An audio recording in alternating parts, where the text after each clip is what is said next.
കേരളം വ്യവസായ സൗഹൃദ സംസ്ഥാനമാണോ അല്ലയോ? കണക്കുകൾ പറഞ്ഞ് പോരടിക്കുകയാണ് വ്യവസായ മന്ത്രിയും പ്രതിപക്ഷ നേതാവും.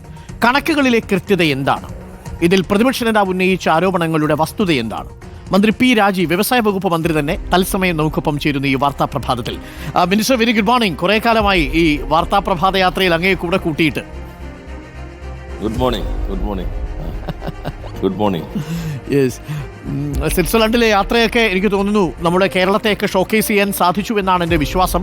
അവിടെ എക്കണോമിക് ഫോറത്തിലൊക്കെ നല്ല പ്രസൻറ്റേഷൻ ആയിരുന്നു എന്ന് കേട്ടു. അതിനുശേഷം കൂടുതൽ കാര്യങ്ങൾ തിരക്കണമെന്നുണ്ടായിരുന്നു. അതിനിടയിലാണ് ഇപ്പോൾ ശശി തരൂർ നമ്മുടെ വ്യവസായ വകുപ്പിൻ്റെ ഒരു ബ്രാൻഡ് അംബാസഡർ എന്ന നിലയിലേക്ക് മാറിയിരിക്കുന്നത്. ചില ആളുകളൊക്കെ പറയുന്നത് ശശി തരൂർ യഥാർത്ഥത്തിൽ കോൺഗ്രസിനെ ഒരു പ്രതിസന്ധിയിലാക്കി, പ്രതിപക്ഷത്തെ ഒരു പ്രതിസന്ധിയിലാക്കി എന്നാണ്. താങ്കൾ എങ്ങനെയാണ് ശശി തരൂരിൻ്റെ ഈ ലേഖനത്തെ കാണുന്നത്? ആ ലേഖനത്തിൽ ഒരു വിമർശനവും ഉണ്ട് ഒരു ഭാഗത്ത്. യഥാർത്ഥത്തിൽ അരുൺ, ഈ കേരളം വ്യവസായ സൗഹൃദമാണോ എന്ന് പറഞ്ഞ് പരസ്പരം തല്ലുപിടിക്കേണ്ടതും അതിനടിസ്ഥാനപ്പെടുത്തി ചർച്ച ചെയ്യേണ്ടതുമായ ഒരു സന്ദർഭം അല്ല ഇത് എന്ന് ഞാൻ നേരത്തെ തന്നെ സൂചിപ്പിച്ചിരുന്നു. ഇന്നലെ തന്നെ വളരെ ആധികാരികമായി നിങ്ങളെല്ലാവരും ലൈവ് കൊടുത്തു. കേരളം ഇത് വ്യവസായ സൗഹൃദമല്ല എന്ന് അടിസ്ഥാനരഹിതമായ കാര്യങ്ങൾ ആവർത്തിച്ചതുകൊണ്ട് മാത്രമാണ് വസ്തുതകൾ നിരത്തി ഞാനൊരു പത്രസമ്മേളനം തന്നെ നടത്തിയത്, ഒരു മീഡിയ ഇന്നലെ നടത്തിയിരുന്നു. എന്നാൽ നിങ്ങൾക്ക് എല്ലാവർക്കും തിരക്കുള്ള സമയമായതുകൊണ്ട് പ്രതിപക്ഷ നേതാവിൻ്റെ പത്രസമ്മേളനം പൂർണ്ണമായി ലൈവ് കൊടുക്കുകയും ഞങ്ങളെപ്പോലുള്ള പത്രസമ്മേളനങ്ങൾ ഒരു മിന്നിമറയുന്ന വാർത്തയായി മാറുകയും ചെയ്യുന്നു എന്നുള്ള കുറവ് നികത്താൻ അരുണോടൊപ്പമുള്ള ഈ പ്രഭാതം പരിപാടി സഹായകരമായിരിക്കുമെന്നാണ് പ്രതീക്ഷിക്കുന്നത്. നമ്മൾ വീട്ടിലേക്ക് അതിഥികൾ വരുമ്പോൾ ചിലപ്പോൾ വല്ല പൊടിയോ എന്തെങ്കിലും ചെറിയ കടലാസോ ഒക്കെ കിടക്കുകയാണെങ്കിൽ പെട്ടെന്ന് ചില ആളുകൾ കാർപ്പറ്റിലേക്ക് മാറ്റും. പിന്നെ വന്നതിന് ശേഷം ആരെ ഇട്ടെന്നുള്ള വേണമെങ്കിൽ ചോദിക്കാമെന്നല്ലാതെ ആ സമയത്ത് പുറത്ത് കിടക്കുന്ന ചവറും പുറത്ത് കിടക്കുന്ന അഴുക്കും എല്ലാം തന്നെ കാർപ്പറ്റിന് മുകളിലേക്ക് കൊണ്ടിട്ട് ഇരിക്കുന്ന ആളുകൾ ശരിക്കും ആ വീടിനോട് സ്നേഹിക്കുന്നവരായിരിക്കില്ല, വീടിനോടുള്ള ശത്രുക്കളായിരിക്കും. ഇപ്പോൾ പല മന്ത്രിതല സംഘങ്ങൾ വരുന്നു, ലോകത്തിലെ പ്രശസ്തരായ പല കമ്പനികളും വരുന്നു, കേരളത്തിൽ തന്നെ നിരവധി സംരംഭകർ ഇന്ത്യക്കകത്തും പുറത്തുനിന്നും വരുന്നു. വലിയൊരു ഇവൻറ്റ് നമ്മൾ അത് 50ഓളം വരുന്ന പ്രിപ്പറേറ്ററി ഇവൻറ്റുകൾ തുടർച്ചയായി നേരത്തെ ദാവോസിൽ അരുൺ ചൂണ്ടിക്കാട്ടിയതുപോലെ 3.5 ദിവസം ഞങ്ങൾ 70 മീറ്റിങ്ങുകളാണ് അവിടെ സംഘടിപ്പിച്ചത്. അപ്പം അതിൻ്റെ എല്ലാം തുടർച്ചയിലൊരു പരിപാടി വരുമ്പോൾ ഈ ഘട്ടത്തിൽ ശശി തരൂർ പറയുന്നത് വായിച്ചിട്ടൊരു 10 ഇൻവെസ്റ്റർ കേരളത്തിലേക്ക് വരുന്നുവെങ്കിൽ അവരെ ഞങ്ങൾ സ്വാഗതം ചെയ്യുന്നു. ഇവ സംബന്ധിച്ചുള്ള ബാക്കി കാര്യങ്ങൾ ഞങ്ങൾ പിന്നീട് പറയാം. ഇപ്പോഴത്തെ പ്രത്യേക സാഹചര്യത്തിൽ കേരളത്തോടുള്ള ഞങ്ങളുടെ സ്നേഹമാണ്, കോൺഗ്രസിൻ്റെ സ്നേഹമാണ് തരൂരിൻ്റെ ലേഖനത്തിൽ പ്രകടിപ്പിച്ചിട്ടുള്ളത് എന്ന് പറഞ്ഞ് ഒരു 10 ഇൻവെസ്റ്റർമാരെ കൂടുതൽ കൊണ്ടുവരലല്ലേ ഭാവി തലമുറയോട് താല്പര്യമുള്ള, കേരളത്തോട് താല്പര്യമുള്ള ഏവരാളും ചെയ്യേണ്ടത്.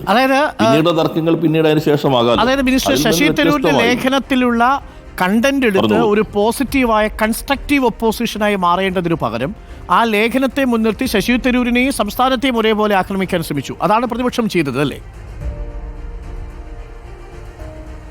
അതെ, തീർച്ചയായിട്ടും. ഞാൻ ഇന്നലെ മിനിഞ്ഞാന്നത്തെ എന്നോട് ആദ്യം ചോദിച്ചപ്പോൾ പറഞ്ഞു ഇത് ഇനി നിങ്ങൾ ചർച്ചയാകരുത് എന്നാണ് എൻ്റെ അഭിപ്രായം.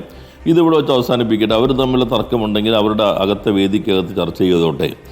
കേരളം എന്ന് പറഞ്ഞാൽ ഞങ്ങൾ മാത്രമല്ല, കേരളം എന്ന് പറഞ്ഞാൽ അവരുകൂടി ഉൾക്കൊള്ളുന്നതാണ്. കേരളം എന്ന് പറഞ്ഞാൽ LDF, UDF ഒരു രാഷ്ട്രീയമില്ലാത്ത ആളുകളെല്ലാം ചേരുന്ന ഒരു സംസ്ഥാനമാണ്. ഈ ഘട്ടത്തിൽ നേട്ടങ്ങളിൽ അവരും സംഭാവന ചെയ്ത് അവർ പറഞ്ഞോട്ടെ. അതിനോടുള്ള വിയോജിപ്പുകളുണ്ടെങ്കിൽ ഞങ്ങൾ പിന്നീട് പറയാം. ഞങ്ങൾ വന്നാൽ ഇത് എങ്ങനെ കൊണ്ടുപോകും എന്നവർ പറഞ്ഞോട്ടെ. അപ്പോൾ ഞങ്ങൾക്കും പറയാം, ഒരു ഡെവലപ്മെൻറ്റിൻ്റെ ചർച്ച ആകട്ടെ, കൂടുതൽ മെച്ചപ്പെട്ടതിലേക്ക് പോകും. ഇൻവെസ്റ്റേഴ്സ് നിങ്ങൾ വരൂ, നിങ്ങൾ വന്നാൽ ഭയപ്പെടേണ്ടതില്ല. ഈ ഗവൺമെൻറ് വന്ന് ഈ നയങ്ങൾ ഇപ്പോൾ ശക്തമായി മുന്നോട്ട് കൊണ്ടുപോകും. ഇപ്പോൾ വന്നിട്ടുള്ള കാര്യങ്ങൾ നല്ലൊരു അന്തരീക്ഷം വന്നിരിക്കുന്നു. ഇത് ഞങ്ങൾ കുറേ കൂടി ശക്തിപ്പെടുത്തുമെന്നല്ലേ യഥാർത്ഥത്തിൽ കേരളത്തെ സ്നേഹിക്കുന്ന ഒരു പ്രതിപക്ഷമാണെങ്കിൽ പറയുന്നത്. മറ്റു തർക്കങ്ങൾക്കൊന്നും ഞങ്ങൾ ഈ സന്ദർഭം ഞാൻ 4 ചോദ്യങ്ങൾ പ്രതിപക്ഷ നേതാവിന്റെ ഭാഗത്തു നിന്ന് ഉയർന്ന 4 ചോദ്യങ്ങൾക്കാണ് നമുക്ക് ക്ലാരിറ്റി വേണ്ടത്. കേരളം ചർച്ച ചെയ്തുകൊണ്ടിരിക്കുന്നതും നമ്മൾ അന്വേഷിക്കാൻ ശ്രമിച്ചതുമായ 4 ചോദ്യങ്ങൾ. അതിൽ ആദ്യത്തെ ഒരു പ്രധാനപ്പെട്ട കാര്യം, അത് പ്രതിപക്ഷ നേതാവിന്റെ ചോദ്യമല്ല. ഇപ്പോൾ ഈ ഗ്ലോബൽ ഇൻവെസ്റ്റേഴ്സ് മീറ്റ് ഓർമ്മിക്കുന്നുണ്ടാവുമല്ലോ ശ്രീ പി രാജീവ്, കൊച്ചിയിൽ വെച്ച് നടന്ന ലേമർഡിയിൽ വെച്ച് നടന്ന ജിം എന്ന് പറയുന്നത് AK ആന്റണി സർക്കാരിൻ്റെ കാലത്ത് അന്ന് കുഞ്ഞാലിക്കുട്ടി വ്യവസായ വകുപ്പ് മന്ത്രി. പിന്നീട് ഈ സ്റ്റാർട്ടപ്പ് മിഷൻ വരുന്നു, സ്റ്റാർട്ടപ്പ് വില്ലേജുകൾ വരുന്നു. അപ്പോൾ ഇങ്ങനൊരു ആശയം കേരളത്തിൽ പക്ഷേ തുടങ്ങുന്നത് UDF സർക്കാരിൻ്റെ കാലത്താണ് എന്ന് അംഗീകരിക്കാനുള്ളൊരു വിനയം നമ്മുടെ ഈ സർക്കാരിനുണ്ടോ, അങ്ങേക്കുണ്ടോ? അല്ല, അതിൽ നമ്മൾ കാണേണ്ട ഒരു ഭാഗം ഞാൻ പറഞ്ഞല്ലോ, ഇത് ആരാണ് തുടങ്ങിയത്, അവരവരുടെ അവകാശവാദം വച്ചോട്ടെ. നമ്മുടെ മുൻപിൽ വസ്തുതകളുണ്ടല്ലോ. അന്നത്തെ കാലം എന്തായിരുന്നു, ആ പ്രഖ്യാപനങ്ങൾ എവിടെ പോയി, എങ്ങനെയായിരുന്നു അത് സംഘടിപ്പിച്ചത്, അതുപോലെ സ്റ്റാർട്ടപ്പ് മിഷൻ്റെ തുടക്കത്തിലുള്ള എൻ്റെ ഒരു സ്വഭാവം എന്തായിരുന്നു, ഒരു പ്രൈവറ്റ് സ്വഭാവത്തിൽ നിന്ന് എങ്ങനെ അത് മാറി, ഇതെല്ലാം ഉണ്ടല്ലോ. പക്ഷേ ഇതല്ല ഇപ്പോൾ നമ്മൾ ചർച്ച ചെയ്യുന്ന ഒരു ഭാഗം. അപ്പോൾ അവർ പറഞ്ഞോട്ടെ. അപ്പം ഞങ്ങൾക്ക് പറയാനുള്ള കാര്യം ഞങ്ങൾ ഇപ്പം പറയുന്നില്ല. ഞങ്ങൾ കുറച്ച് കാര്യങ്ങൾ സൂചിപ്പിക്കുന്നുണ്ട്. കേരളത്തിൻ്റെ പൊതുവായ കാര്യങ്ങൾ, ഇപ്പോൾ ടെക്നോ പാർക്ക്, ഇന്ത്യയിലെ എല്ലാ പാർക്കും, കേരളത്തിലെ എല്ലാ പാർക്കും ഞങ്ങളാണ് തുടങ്ങിയതെന്ന് പറയുമ്പോൾ അങ്ങനെ എല്ലാ വസ്തുതയും നമുക്ക് പറയേണ്ടി വരും. അല്ലെങ്കിൽ ഇപ്പോൾ കോവിഡ് കാലഘട്ടത്തിലെ നിരക്ക് വെച്ചിട്ട് ബേസ് ഇയറായിട്ട് എങ്ങനെയാണ് 256 എന്ന് പറഞ്ഞ് പരിഹാസത്തോടുകൂടി പറയുമ്പോൾ അതേ ബേസ് നിരക്ക് വെച്ചിട്ടാണല്ലോ വേൾഡിലെയും ആ റിപ്പോർട്ടിൽ തന്നെ പറയുന്നത്. അപ്പോൾ ശതമാനം എന്ന സൂചകം എങ്ങനെയാണ് താരതമ്യത്തിന് ഉപയോഗിക്കുന്നത് എന്ന് നമുക്കൊന്ന് പറയേണ്ടി വരും. എന്നാൽ ഇതിലെല്ലാം നമ്മൾ കാണേണ്ടത് കേരളത്തിന് മുൻപിലുണ്ടല്ലോ ഈ 57 മുതലുള്ള വിവിധ ഗവൺമെൻറ്റുകൾ നൽകിയിട്ടുള്ള സംഭാവനകൾ ഏറിയും കുറഞ്ഞുണ്ടാകും. ചിലത് യോജിപ്പുള്ളതുണ്ടാകും, വിയോജിപ്പുള്ളതുണ്ടാകും. ഈ ഘട്ടത്തിൽ നമ്മൾ ചെയ്യേണ്ടത് എന്താണ്? ഇപ്പോൾ ഞങ്ങളും അവരും ഒന്നിച്ച് പാസ്സാക്കിയ നിയമങ്ങളാണല്ലോ കേരളത്തിലുള്ളത്. ആ നിയമങ്ങളെ അടിസ്ഥാനപ്പെടുത്തി ആരാണ് അഭിപ്രായം പറയേണ്ടവർ? പ്രധാനമായിട്ടും അനുഭവിക്കുന്നവരാണല്ലോ അഭിപ്രായം പറയേണ്ടവർ. അത് സംരംഭക സമൂഹമാണ്. ആ സംരംഭക സമൂഹത്തിന് അഭിപ്രായം എന്താണ്? അവർ നേരിട്ട് അനുഭവവേദ്യമാണ്. നേരിട്ട് ഇപ്പോൾ കേരളത്തിൽ വന്ന നിയമങ്ങൾ, ഞങ്ങൾ വന്നപ്പോൾ കഴിഞ്ഞ ഗവൺമെൻറ് സമയത്ത് തന്നെ ഒരു ഒമിനി ബസ് ലെജിസ്ലേഷൻ ഉണ്ടാക്കി. ആ ലെജിസ്ലേഷനാണ് അനുമതി ഇല്ലാതെ 3 വർഷക്കാലം പ്രവർത്തിക്കാനുള്ള അംഗീകാരം നൽകിയത്. അത് അക്നോളജ്മെൻറ്റ് സർട്ടിഫിക്കറ്റ് ആയിരുന്നു. ഈ ഗവൺമെൻറ് വന്നപ്പോൾ അത് ഭേദഗതി ചെയ്തു, 3.5 വർഷമാക്കി കഴിഞ്ഞ നിയമസഭയിൽ. 3.5 വർഷം കേരളത്തിൽ ഒരു ലൈസൻസും ഇല്ലാതെ 50 കോടി രൂപ വരെയുള്ള ഏത് സംരംഭവും ആരംഭിക്കാമെന്ന നിയമസഭ ഏകകണ്ഠമായി പാസ്സാക്കിയപ്പോൾ അതിന് നേതൃത്വം നൽകുന്ന ആളുകൾ കേരളത്തിൽ ഇത് സാധ്യമാകുമോ എന്നെങ്ങനെ പറയും? അതിനർത്ഥം അവർ നിയമം വായിച്ചിട്ടേ ഇല്ല എന്നല്ലേ പാസ്സാക്കുമ്പോൾ? അവർ കൂടി ഇരുന്നിട്ടല്ലേ ഏകണ്ഠമായി പാസ്സാക്കിയിട്ടുള്ളത്. ശരി, അതിന്റെ മറ്റു സംരംഭകർ പറയും അതിന്റെ നേട്ടം എന്താണെന്നുള്ളത്. മനസ്സിലായി. ഞാൻ അവരുടെ പ്രതികരണങ്ങളൊക്കെ കണ്ടു. ഈ 2 മിനിറ്റ് എന്നുള്ളൊരു പ്രയോഗം പോലും ആ അർത്ഥത്തിൽ ചില സംരംഭകർ ഉപയോഗിച്ചതായിട്ടും കണ്ടു. അത് വളരെ പോസിറ്റീവായിട്ടൊരു കാര്യം തന്നെയായിട്ടാണ് നമ്മളും കണക്കാക്കുന്നത്. ശശി തരൂർ പറഞ്ഞുകൊണ്ടിരുന്നു അതാണ് എങ്ങനെയാണ് അന്തർദേശീയ തലത്തിൽ അമേരിക്കയിലും സിംഗപ്പൂരിലും അത് 3 ദിവസം കൊണ്ട് സാധ്യമാകുമ്പോൾ ഇന്ത്യയിൽ 114 ദിവസവും കേരളത്തിൽ 236 ദിവസവും വേണ്ടി വരുന്നു എന്ന അവസ്ഥയിൽ നിന്ന് 2 മിനിറ്റിലേക്ക് മാറിയതിനെ പോസിറ്റീവായിട്ടാണ് അദ്ദേഹം പറയുന്നത്.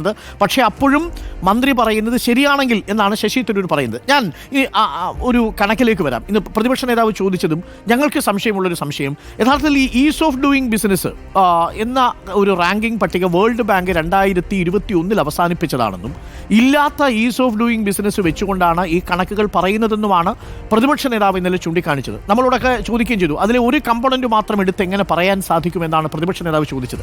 ഞാനത് മനസ്സിലാക്കിയത് കൊമേഴ്സ് ആൻഡ് ട്രേഡ് വകുപ്പിൻ്റെ, ഞാൻ ഇന്ത്യൻ എക്സ്പ്രസിലാണ് ആ ലേഖനം വായിച്ചത്, ഞാൻ റിപ്പോർട്ട് കണ്ടില്ല. അതിൽ 2023 ഈസ് ഓഫ് ഡൂയിങ് ബിസിനസ്സിൽ ഇന്ത്യയിലെ സംസ്ഥാനങ്ങളെ പട്ടികവൽക്കരിച്ചിട്ടുണ്ട്. യഥാർത്ഥത്തിൽ വേൾഡ് ബാങ്കിൻ്റെ ഈസ് ഓഫ് ഡൂയിങ് ബിസിനസ്സിനെ കുറിച്ചാണോ മന്ത്രി പറഞ്ഞത്, അല്ലെങ്കിൽ സർക്കാർ പറയുന്നത്, അതല്ല ഈ കൊമേഴ്സ് ആൻഡ് ട്രേഡ് ഡിപ്പാർട്ട്മെൻറ്റിൻ്റെ കണക്കാണോ ഉദ്ധരിക്കുന്നത്? അത് ഡോക്ടർ, ഒരു പ്രശ്നം എന്താണെന്ന് വെച്ചാൽ ഈ അംഗീകാരം ലഭിച്ചതിന് ശേഷം യഥാർത്ഥത്തിൽ ഞങ്ങൾ അവിടെ നേരെ വിമാനത്താവളത്തിൽ പോകാനാണ് പ്ലാനെങ്കിലും അംഗീകാരം കിട്ടിയോണ്ട് തിരിച്ച് കേരള ഹൗസിൽ വന്ന് ഒരു പത്രസമ്മേളനം നടത്തി. അതിനുശേഷം തിരുവനന്തപുരത്ത് വന്ന് വിശദമായ പത്രസമ്മേളനം നടത്തി. അപ്പോൾ നിങ്ങളെപ്പോലെയുള്ള പരിണതപ്രജ്ഞരും അക്കാദമിക വിദഗ്ധരുമായ ജേർണലിസ്റ്റുകൾ അല്ലെങ്കിൽ എഡിറ്റർമാർ അവർ എങ്കിലും അതൊന്ന് സൂക്ഷ്മമായി നോക്കേണ്ടതാണ്. എൻ്റെ ഒരു അഭിപ്രായം, ഞാനും ഈ പത്രപ്രവർത്തനം നടത്തിയ ഒരാളെന്ന നിലയിൽ നമുക്ക് ഓരോ രാഷ്ട്രീയ അഭിപ്രായങ്ങൾ, കാഴ്ചപ്പാടുകളുണ്ടാകും. പക്ഷെ വസ്തുതകൾ എപ്പോഴും വസ്തുതകളായിരിക്കുമല്ലോ. അപ്പോൾ നമുക്കെല്ലാം പത്രങ്ങളിൽ ഇപ്പോൾ ഉണ്ടോയെന്നറിയില്ല, ഞങ്ങൾക്കൊക്കെ ഒരു റിസർച്ച് ഡെസ്ക് ഉണ്ടാവും. ആ റിസർച്ച് ഡെസ്ക് ഇതെല്ലാം സംബന്ധിച്ചുള്ള കാര്യങ്ങൾ സാധാരണഗതി പരിശോധിക്കും. അതെനിക്ക് തോന്നുന്നു നിങ്ങൾ ആ റിസർച്ച് സംവിധാനം ദൃശ്യമാധ്യമ രംഗത്ത് വളരെ പ്രൊഫഷണലായി കൊണ്ടുവരാൻ ശ്രമിച്ച ഒരാളാണെന്നാണ് എൻ്റെ വ്യക്തിപരമായ അഭിപ്രായം. അപ്പോൾ അങ്ങനെ നോക്കുമ്പോൾ ആ 2 പത്രസമ്മേളനങ്ങൾ ഇന്നലെ ഞാൻ വീണ്ടും പ്രദർശിപ്പിച്ചു. ഒരാൾക്ക് സ്വന്തം പത്രസമ്മേളനം ഒരു സ്ക്രീനിൽ പത്രപ്പിക്കേണ്ടി വരുന്നു എന്നുള്ളത് അത്ര അഭിലഷണീയമായൊരു പ്രവണതയായിട്ട് ഞാൻ കാണുന്നേയില്ല. എന്താണ് അന്നത്തെ പത്രസമ്മേളനത്തിൽ പറഞ്ഞത്? ഇത് കഴിഞ്ഞ റാങ്കിങ് മുതൽ 20-ന് ശേഷം ലോകബാങ്ക് ഈസ് ഓഫ് ഡൂയിങ് ബിസിനസ് നിർത്തി. ഇവിടെ ഇപ്പോൾ ബിസിനസ് റിഫോംസ് ആക്ഷൻ പ്ലാനാണ്. നമ്മൾ ആ സൈറ്റിൻ്റെ പേര് ഉൾപ്പെടെ ഈസ് ഓഫ് ഡൂയിങ് ബിസിനസ് എന്നാണ്. ഈ ബിസിനസ് റിഫോംസ് ആക്ഷൻ പ്ലാനിൻ്റെ അടിസ്ഥാനത്തിൽ 4 കാറ്റഗറിയാണുള്ളത്. 1 emerging, 2 aspirant, 3 achiever, 4 top achiever.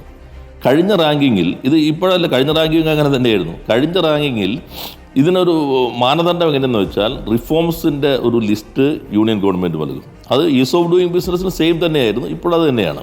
ആ റിഫോംസിൻ്റെ ലിസ്റ്റ് നൽകിക്കഴിഞ്ഞാൽ നമ്മളത് ഓരോന്നും മാറ്റി അപ്ലോഡ് ചെയ്തുകൊണ്ടേയിരിക്കണം. ഇപ്പം ഞങ്ങൾ 2024 റിഫോംസിൻ്റെ പ്ലാൻ ഇപ്പോൾ നടപ്പിലാക്കിക്കൊണ്ടിരിക്കുകയാണ്.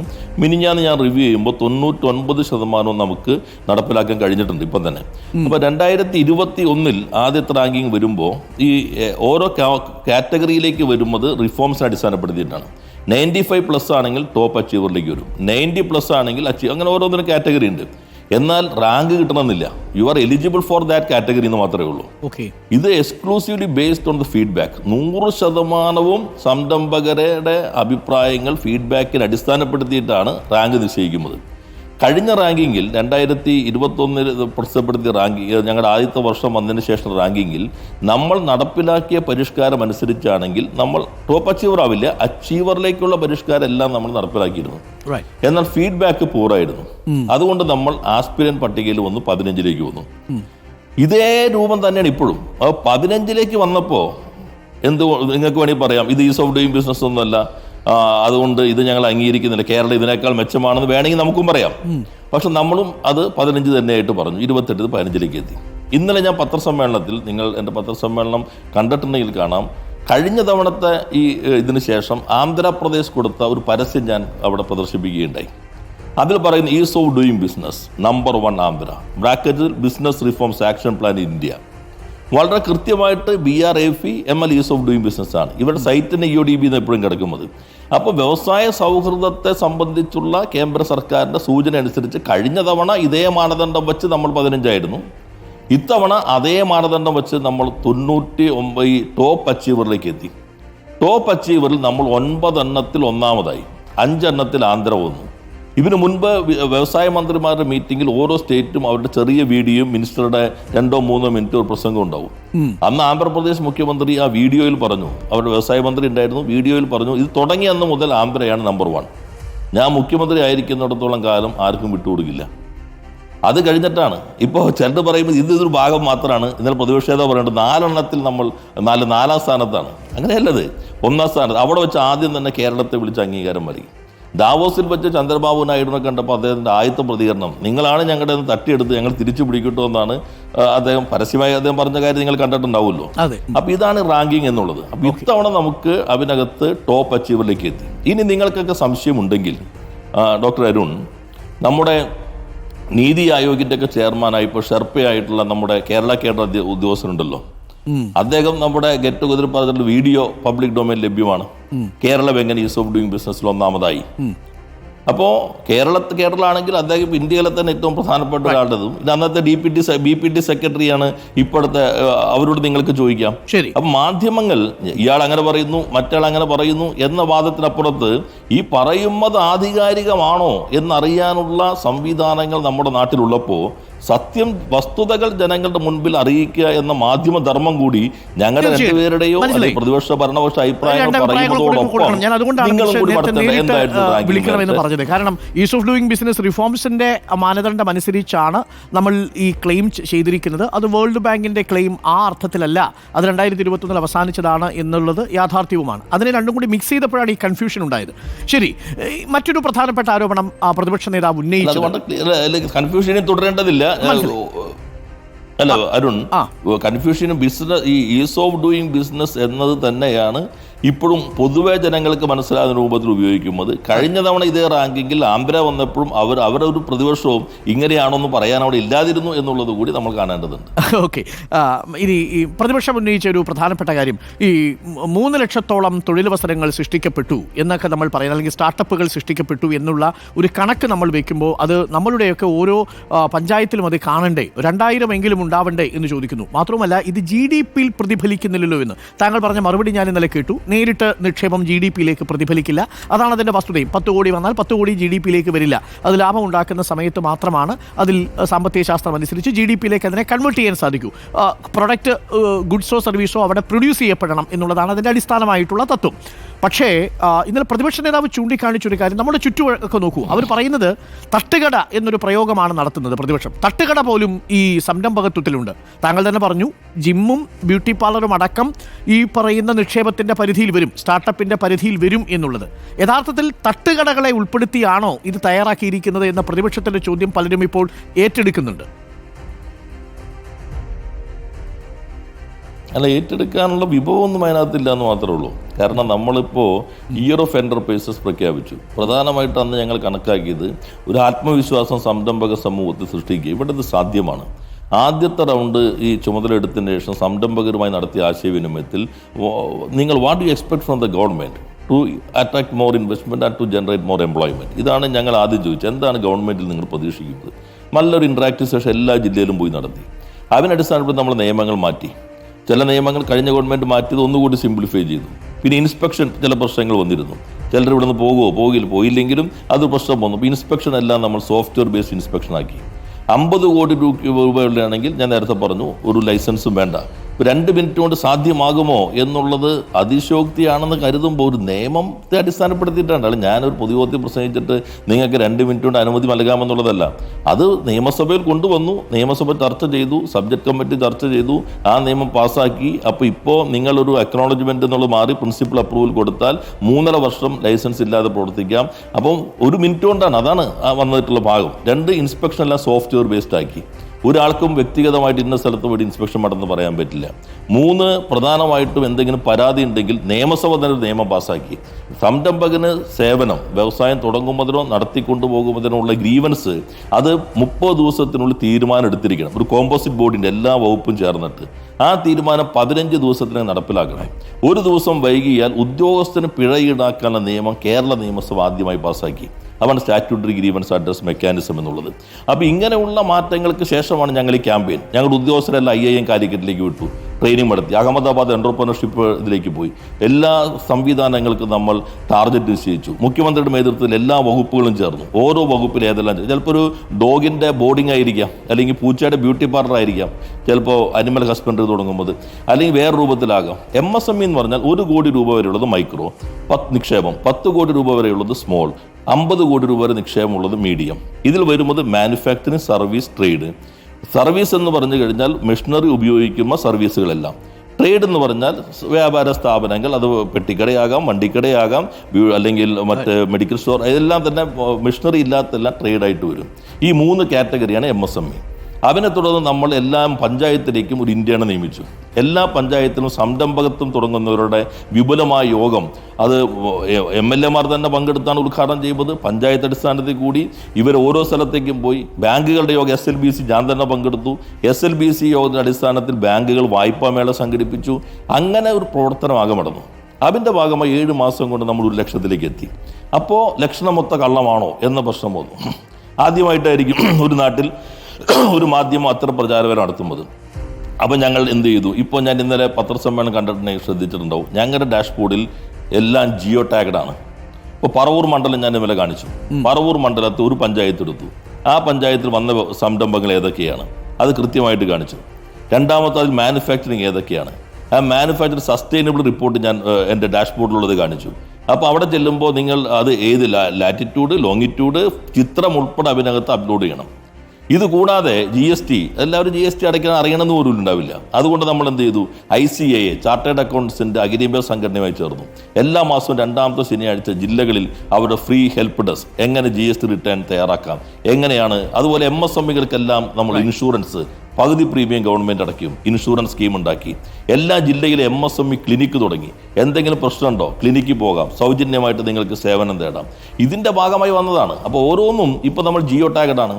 അതുകൊണ്ടാണ് IIM ഇൻഡോർ ലോകോത്തര ഒരു സ്ഥാപനമാണല്ലോ, അതിൻ്റെ ഡയറക്ടറും പ്രൊഫസറും ചേർന്ന് ഇതിനെ സംബന്ധിച്ചുള്ള സക്സസ് സ്റ്റോറി തയ്യാറാക്കി. അതിൻ്റെ ഞങ്ങൾ കണ്ടതിനപ്പുറത്തേക്കുള്ള മാറ്റം, ഞങ്ങളിപ്പോൾ സാമ്പത്തികം ഒക്കെ കാണും, സാമൂഹ്യമായി എങ്ങനെ മാറ്റം, മെൻ്റൽ ഹെൽത്തിൽ എങ്ങനെ മാറ്റം, കളക്റ്റീവായിട്ടുള്ള ചിന്തയിൽ എങ്ങനെ മാറ്റം, ഇതെല്ലാം തന്നെ IIMൻ്റെ സ്റ്റഡി. യഥാർത്ഥത്തിൽ നമ്മുടെ മാധ്യമങ്ങൾ കുറച്ച് ചർച്ച ചെയ്യേണ്ടതാണ്. ഇതെല്ലാം ഒരു റിയാലിറ്റിയാണ്. പക്ഷേ ഇത് പ്രതിപക്ഷം, മാധ്യമങ്ങൾ സ്വാഭാവികമായും അത് കാണേണ്ടതാണ്. അതോടൊപ്പം ഈ പ്രതിപക്ഷം ഇത് കാണുന്നില്ല. ഇപ്പോൾ പറവൂർ മണ്ഡലത്തിലുള്ള വികസനത്തെക്കുറിച്ച് താങ്കൾ ജിയോ ടാഗ് ചെയ്ത് പ്രദർശിപ്പിച്ചാണോ പ്രതിപക്ഷ നേതാവ് കാണേണ്ടതെന്നൊരു ചോദ്യം പ്രധാനപ്പെട്ടതാണല്ലോ. പക്ഷെ അവർ ചോദിക്കുന്നത് നമ്മളുടെ പഞ്ചായത്തിലെങ്കിൽ ഞങ്ങളത് കാണുന്നില്ല, ഒരു പഞ്ചായത്തിൽ 2000 സംരംഭങ്ങളെങ്കിലും വരേണ്ടതല്ലേ എന്ന് ചോദിക്കുമ്പോൾ ഒന്നുകിൽ അവർ ഈ സംരംഭങ്ങളെക്കുറിച്ച് അറിഞ്ഞില്ല, അതിന് വേണ്ടത്ര പ്രചരണം ലഭിച്ചിട്ടില്ല, അതല്ലെങ്കിൽ ഈ പറയുന്ന ജിയോ ടാഗ് സംവിധാനത്തെക്കുറിച്ച് അവർക്ക് ധാരണയില്ല. അങ്ങനെയാണോ മനസ്സിലാക്കേണ്ടത്? അല്ല, ധാരണക്കുറവൊന്നും ആകണമെന്നില്ല. കാരണം അവരല്ലേ ഇത് പലയിടത്തും ഉദ്ഘാടനം ചെയ്യുന്നത്.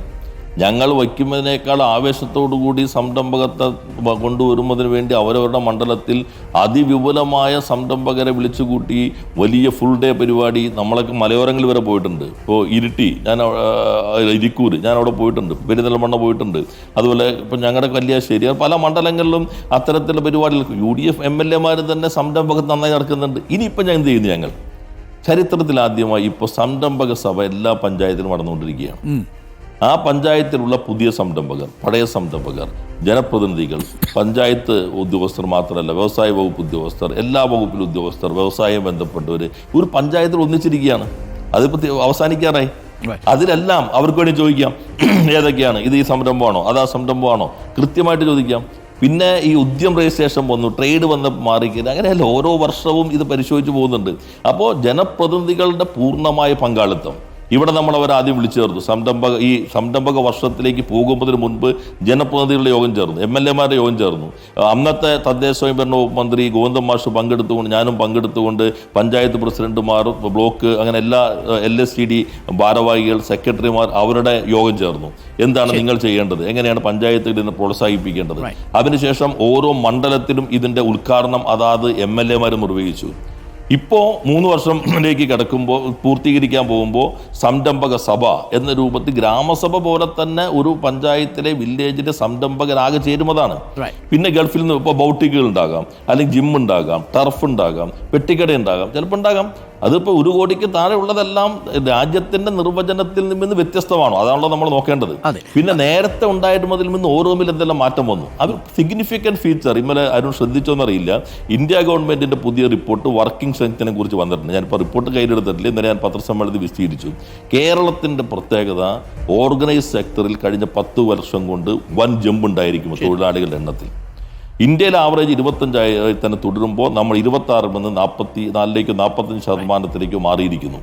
ഇത് കാണിക്കുന്നത് ഒരു മാനുഫാക്ചറിങ് സെക്ടറിലേക്കുള്ള നേരത്തെ ഉള്ളതിന് വ്യത്യസ്തമായിട്ടുള്ള ഒരു മാറ്റം കേരളത്തിൻ്റെ വ്യവസായ മേഖലയിൽ സംഭവിക്കുന്നു. അത് നമ്മളെല്ലാവരും അഭിമാനിക്കുകയും അതാത് മണ്ഡലങ്ങളിൽ ഞങ്ങളുടെ നേട്ടമാണ് എന്ന് പ്രചരിപ്പിക്കുക തന്നെയാണ് അവരെല്ലാം ചെയ്യേണ്ടത്. ഒരു കാര്യം കൂടി മിനിസ്റ്റർ പി രാജീവ്, നമ്മൾ സമയം അധികരിക്കുന്നത് കൊണ്ട് ഈ കാര്യങ്ങൾ അറിയണമെന്നുള്ളത് കൊണ്ടാണ് അധിക സമയം എടുത്ത് തന്നെ ഞാൻ താങ്കളോട് ഈ കാര്യങ്ങൾ ചോദിച്ചത്. ഇത് ജനങ്ങൾ ബോധ്യമാകാൻ അല്ലെങ്കിൽ ജനങ്ങളെ ബോധ്യപ്പെടുത്താൻ ഇപ്പോൾ ഒരു സംരംഭക ചലഞ്ച് എന്ന് പറയുന്ന ഒരു ആശയമായിട്ട് സർക്കാരിന് മുന്നോട്ട് പോകാൻ കഴിയുമോ? അങ്ങനെ എന്തെങ്കിലും ആലോചിക്കുന്നുണ്ടോ?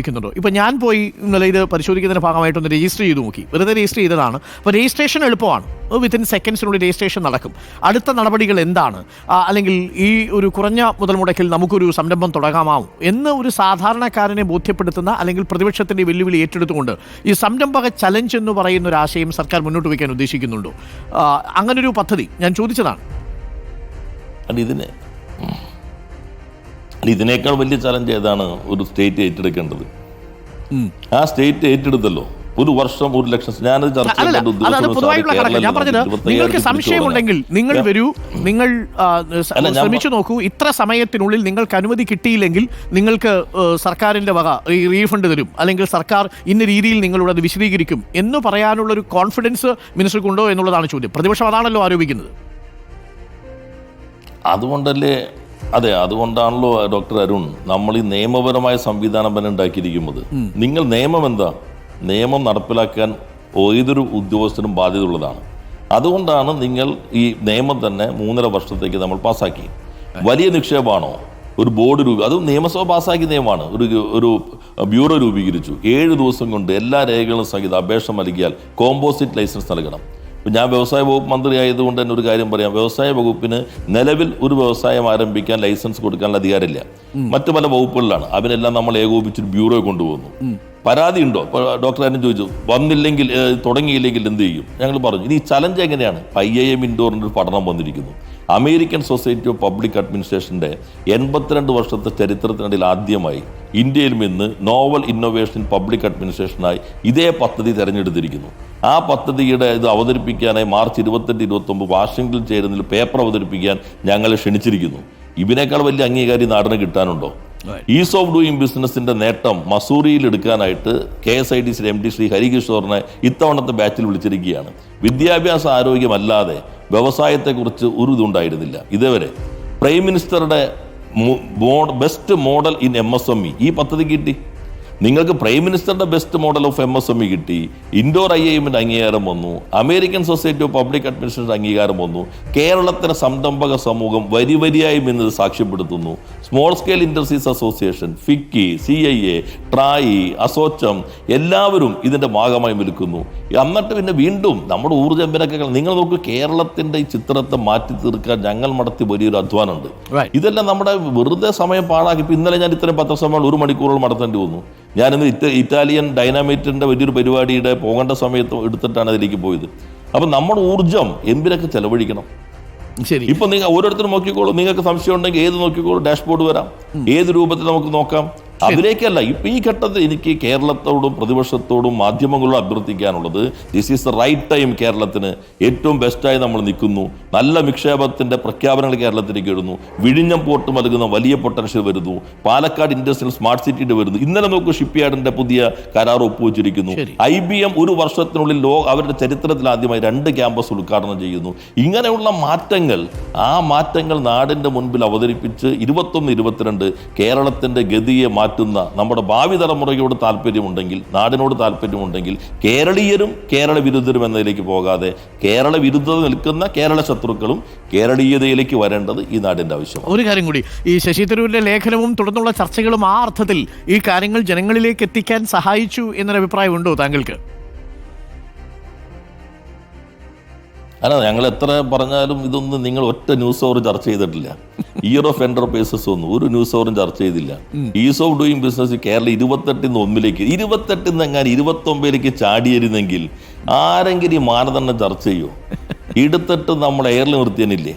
ഇപ്പൊ ദാവോസിൽ പോയിട്ട് ദാവോസിന്റെ ഔദ്യോഗിക ഡിക്ലറേഷനിൽ ആദ്യത്തെ പദ്ധതി കേരള ഗ്രീൻ ഹൈഡ്രജൻ വാലിയാണ്. ഔദ്യോഗികമായിട്ടുള്ള ഡിക്ലറേഷനിൽ ഒരു മാധ്യമം എടുത്തില്ല. എന്നാൽ അപ്പുറത്തിരിക്കുന്ന 1 കിലോമീറ്റർ അപ്പുറത്തിരിക്കുന്ന ഫട്നാവിസും ഇപ്പുറത്തിരിക്കുന്ന ചന്ദ്രശേഖരും നേരത്തെ ക്യാബിനറ്റ് അംഗീകരിച്ച MOU ഒപ്പുവെച്ചു എന്നുള്ളത് വലിയ വാർത്തയായിരുന്നു. മഹാരാഷ്ട്രയിൽ കഴിഞ്ഞ ഡിസംബർ 24 ഒരു തർക്കം അന്വേഷിക്കാൻ പോയ, വ്യവസായവുമായി ബന്ധപ്പെട്ട തർക്കം അന്വേഷിക്കാൻ പോയ പഞ്ചായത്തിലെ സർപഞ്ചിനെ അടിച്ചു കൊന്നു. ഈ കഴിഞ്ഞ ഡിസംബറിൽ ഇവിടെ തടഞ്ഞു വെച്ചിരുന്നെങ്കിൽ എത്ര ദിവസം ന്യൂസ് അവർ ചർച്ച ചെയ്യുമായിരുന്നു. അപ്പോൾ അങ്ങനെ വ്യവസായ മേഖലയിലെ മാറ്റങ്ങളൊന്നും ന്യൂസ് അവറിൽ വരാതിരുന്ന ഈ 3.5 വർഷത്തിനുള്ളിൽ ശശി തരൂരിന്റെ ലേഖനം വന്നപ്പോൾ ഇത്രയും കാര്യങ്ങൾ പറയാനും ഈ കാര്യങ്ങളെല്ലാം വിശദീകരിക്കാനും ഒരു അവസരം കിട്ടിയിട്ടുണ്ട്. അവർ ശശി തരൂർ എഴുതിയത് ഇന്ത്യൻ എക്സ്പ്രസിൽ മാത്രമായതുകൊണ്ട് ഒരു ചെറിയ വായനാ സമൂഹത്തിൽ മാത്രം ഒതുങ്ങുമായിരുന്ന വിഷയം വലിയ രൂപത്തിൽ ചർച്ച ചെയ്യാൻ അവസരം നൽകിയതിന് മുൻ പ്രതിപക്ഷ നേതാവിനും ഇപ്പോഴത്തെ പ്രതിപക്ഷ നേതാവിനും പ്രത്യേകം നന്ദി രേഖപ്പെടുത്തുന്നു. ഇതുവരെയുള്ള വിവാദങ്ങളെല്ലാം അവിടെ നിർത്തി അവരെല്ലാവരും വന്ന് കേരളത്തെ ഷോക്കേസ് ചെയ്യാനാണ് ഈ ഘട്ടത്തിൽ ശ്രമിക്കുന്നത്. രാജീവ് സമയമുണ്ടെങ്കിൽ അവസാനിപ്പിക്കണം, കാര്യം സമയം എക്സീഡ് ചെയ്തു. അതുകൊണ്ടാണ് ഒരു കാര്യം കൂടി, ഇപ്പൊ നമ്മളിപ്പോ ബംഗാൾ ഇപ്പോ 8 ദിവസം തുടർച്ചയായിട്ട് പരസ്യമായിരുന്നു, 20 കോടിയായിരുന്നു. ചന്ദ്രബാബു നായിഡു 100 പേരുമായിട്ടാണ് ഒരു മാസം ദാവോസിൽ വന്നത്. അപ്പൊ ആ പണമൊന്നും മുടക്കാതെ നിങ്ങൾ എല്ലാവരും കുറച്ച് സമയം നൽകിയതിന് പ്രത്യേകം നന്ദി. Thank you. പി രാജീവ് വ്യവസായ വകുപ്പ് മന്ത്രിയാണ് നമുക്കൊപ്പം ചേർന്നത്.